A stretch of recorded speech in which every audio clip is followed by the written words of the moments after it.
जय Shri Ram. Supreme court ने अभी यूजीसी के जो नए रूल्स आए थे उस पर रोक लगा दिया। और कई बार ये राजनीतिक तरीका भी होता है कि सरकार डायरेक्ट फ्रंट पे ना आके सुप्रीम कोर्ट का सहारा लेती है, और जिससे कि वो दोनों वर्ग को संतुष्ट कर सकें। और इसमें दो बात हो सकती है। पहली बात ये हो सकती है कि सरकार जेन्युइन चाह रही होगी कि यदि मैं डायरेक्ट इसको करने जा रही हूँ तो एक विशेष समुदाय मुझसे दुखी हो जाएगा और फिर इसका राजनीतिक नुकसान होगा।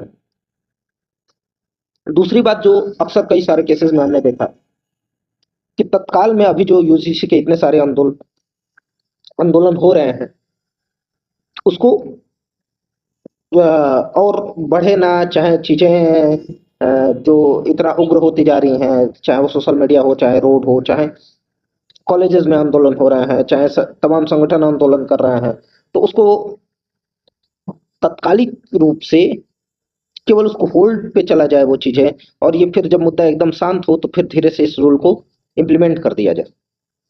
तो ये भी नियत हो सकती है, और भाजपा सरकार जिस हिसाब से काम कर रही है तो ये दूसरे वाले पे मैं ज्यादा सोच रहा हूँ कि ये पॉसिबिलिटी दूसरे वाले की ही ज्यादा है। फिर भी अभी तत्काल प्रभाव में ये रोक लगा है।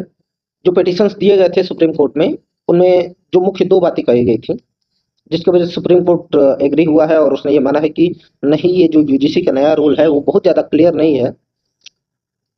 और ये जो यूजीसी का नया रूल आया था, मैं पहले ये बता दूं कि ये क्यों अभी 2026 का रूल आया। इससे पहले UGC university grant commission colleges में असमानताओं को लेके, भेदभाव को लेके 2012 का रूल था जो अभी तक प्रभाव में कंटिन्यू चल रहा है। 2012 के बाद से एक रोहित वेमुला का केस हुआ था हैदराबाद के किसी यूनिवर्सिटी में, हैदराबाद यूनिवर्सिटी में आई थिंक। और उसके कुछ पेरेंट्स या फिर उससे रिलेटेड कुछ लोग सुप्रीम कोर्ट में केस किए थे, और उन्होंने कहा था कि 2012 का जो कानून है समानता के अधिकार के लिए, वो बहुत ज्यादा प्रभावी नहीं है। तो हमें अब कुछ ऐसे प्रावधान करने चाहिए जो प्रभावी हो। ठीक है, हो सकता है ये बात सही भी हो, लेकिन अब जो प्रभावी कानून आया उसमें केवल एक सामान्य वर्ग, वो भी सामान्य वर्ग में जो थोड़ा सा आर्थिक रूप से सक्षम है, उन्हीं वही प्रताड़ना करेंगे, इसकी क्या गारंटी है? क्या है कि मैंने पिछले वीडियोस में आपको उदाहरण दिया है कि कॉलेज में लिखे जाते हैं तिलक तराजू और तलवार, इनको मारो जूते चार। कॉलेजेस में अंबेडकर हॉस्टल्स में क्या किए जाते हैं, जैसे ब्राह्मण, राजपूत और बनियाओं को गाली दी जाती है। और ये बहुत रूटेड है, रूटेड इन द सेंस कि ये जड़ बना चुका है हर कॉलेज यूनिवर्सिटीज में। आप देखिएगा वामसिफ संगठन जितने कम्युनिस्ट हैं, उनको क्या करना है कि वो एक दलित समुदाय के टारगेट करते हैं और उनके दिमाग में भर देते हैं। मैं इसके इम्पैक्ट एक सोच रहा था कि यदि एक जो बुक मैं पढ़ा अपने कॉलेज में, जो ब्राह्मण, राजपूतों और बनियाओं के खिलाफ लिखा गया था अम्बेडकर हॉस्टल में, अम्बेडकर हॉस्टल में ले जाकर डिस्ट्रीब्यूट कर रहा है, यदि वो किताब कोई पढ़ेगा तो कितना कट्टर हो जाएगा, कितना विरोधी हो जाएगा सामान्य वर्ग के प्रति। और उसका सबसे बुरा इम्पैक्ट क्या है कि यदि वो 50 साल बाद उस किताब को कोई पढ़ेगा और ये सोचेगा कि चलिए, ये एक किसी प्रोफेसर ने, उसको ये नहीं पता इस वर्तमान में वो प्रोफेसर किस मानसिकता से ग्रसित है, किस मानसिकता से वो कुंठित जी रहा है, कुंठित है वो। वो लिखा है, लेकिन 50 साल बाद तो एक इतिहास हो जाएगा ना, उस बुक का रेफरेंस दिया जाने लगेगा। और इसलिए जब जब से 2004 में इतिहास में परिवर्तन किया, इतिहास की किताबों में परिवर्तन किया कांग्रेस ने, उसने एक बीज बोया जिसका परिणाम आज की जनरेशन भुगत रही है कि समाज में इतना द्वेष फैल गया है एक दूसरे जात के प्रति, जिसकी कोई लिमिट नहीं है। तो क्या वो 50 साल बाद वो किताब प्रासंगिक नहीं हो जाएगी चीजों के लिए, कि लोग उसी को रेफरेंस देना चालू करें और उसी को इतिहास मान लें, और उन्होंने वो कोट करना चालू करें कि इस किताब में ये लाइन लिखी गई है, और जिस लाइन की कोई प्रामाणिकता नहीं। एक नीरज अत्री जी हैं जो फिजिक्स के प्रोफेसर हैं, और अभी वो बहुत अच्छा उनका यूट्यूब चैनल है, और उन्होंने एनसीईआरटी से कम लगभग 100 ऐसे क्वेश्चंस किए हैं एनसीईआरटी बुक से, जिसमें उन्होंने ब्राह्मणों को, राजपूतों को, वैश्यों को ये दिखाया है कि वो सामाजिक असमानता के जिम्मेदार हैं, और उसका प्रमाण मांगा, और उनके आरटीआई के जवाब ये मिला कि उस एनसीईआरटी को के पास इसका खुद ही सोर्स नहीं है।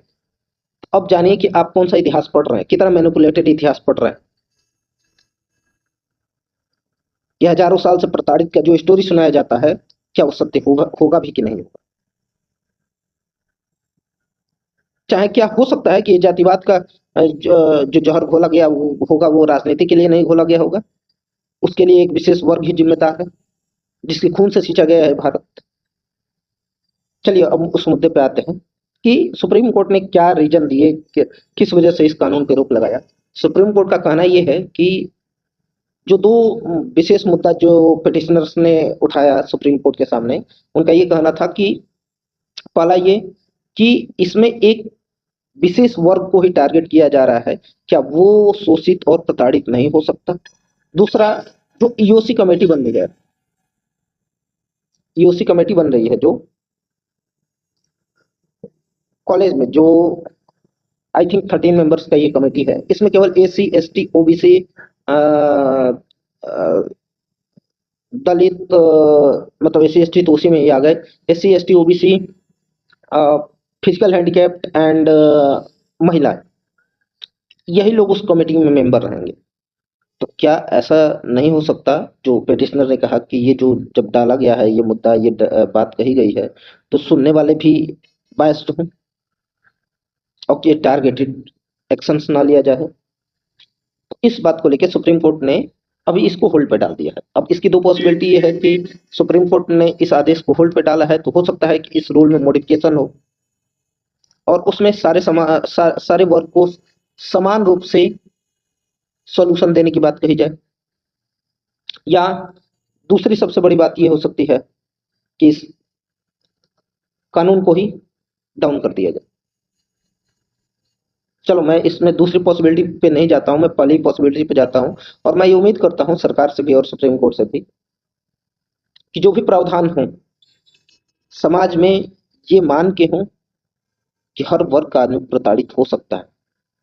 और उसके एग्जाम्पल्स हैं कॉलेजेस में, जब लिखा जाता है कि तिलक तराजू और तलवार, इसके उनको मारो जूते चार। अम्बेडकर हॉस्टल्स में जो ये प्रोपेगेंडा चलाए जाते हैं, क्या उनको रेगुलेट किया जाएगा। जब भी कोई कानून बन रहा है तो उसमें ये ध्यान रखा जाए कि जब भी कोई प्रोफेसर है, उनका ग्रुप है, क्या वो जाति विशेष के प्रति बायस्ड है, क्या वो जाति विशेष को ही टारगेट कर रहे हैं। ऐसा तो नहीं कि उनके कारण जाति विशेष का कोई एक बच्चा अपने भविष्य में अच्छा नहीं कर पा रहा हो। ये सब सारी चीजों का ध्यान देना पड़ेगा। और आपका काम क्या है, यूजीसी का काम क्या है, यूजीसी का काम है कॉलेजों को रेगुलेट करना, और कॉलेजों में उनकी अपनी टीम्स होती हैं, उनके मेंबर्स होते हैं, तो वो इस काम को ध्यान से करे ना। वो इन सब चीजों पर ध्यान दे कि क्या कॉलेजेस में केवल एक ही वर्ग प्रताड़ित हो रहा है, कहीं ऐसा तो नहीं कि एक विशेष वर्ग के। मुझे तो लग रहा है कि आज के दौर में सामान्य वर्ग खुद प्रताड़ित फील कर रहा है। मैं जिस गांव में रहता हूँ वहां पे बहुत ऐसे हैं जो अपने बच्चे को नहीं पढ़ा सकते, जिनके पास अब जमीन नहीं बचा, आर्थिक रूप से सक्षम ना होने की वजह से शिक्षाएं नहीं ले पाए। क्या वो समाज का कुचला हुआ आदमी, जो कि एक एक विशेष वर्ग का है, चाहे वो ब्राह्मण हो, राजपूत हो, वैश्य हो, कुछ हद तक ओबीसी भी हो, ऐसा नहीं है कि केवल कानून केवल सामान्य वर्ग को ही घसीटता है। मैंने अपने गांव में ही एक दो ऐसे केसेस देखे हैं जिसमें ओबीसी को एससी एसटी एक्ट में फंसा दिया गया है, क्योंकि क्योंकि उन्होंने प्रधानी के ग्राम सभा चुनाव में उनके साथ कुछ देश पाले हुए थे, और उसको इस वजह से उनको एससी एसटी एक्ट में फंसा दिया गया, और सीधा चैलेंज करते हैं। तो अभी तक जितने रूल हैं, मुझे लगता है कि उन पे भी रिव्यू होना चाहिए, उन पे भी बातें होनी चाहिए, उनके भी प्रो एंड कॉन्स समाज में सरकार को उसको ध्यान देना पड़ेगा। और सुप्रीम कोर्ट ने जो एससी एसटी एक्ट पे निर्णय लाया था, यदि सरकार वैसा करने की कोशिश करेगी कि सुप्रीम कोर्ट के निर्णय को फिर पलटने की कोशिश की गई, तो हो सकता है कि ये सरकार ही ना बचे। कहा कि आपने अब आदत डलवा दी है, आप बहुत हद तक अपने डेवलपमेंट का ढोल, विश्व गुरु बनाने का ढोंग, और अ, सरकार में, केवल सरकार में रहने के लिए आपने जितने प्रोपोगेंडा बेचे, वो सबके कलई खुल चुकी है, और अब बहुत ज्यादा दिन तक आपका ये फ्रॉड सिस्टम नहीं चल पाएगा। देखते हैं आप कितना दिन तक अपने इस फ्रॉड सिस्टम से कंटिन्यू कर सकते हैं। Thank you.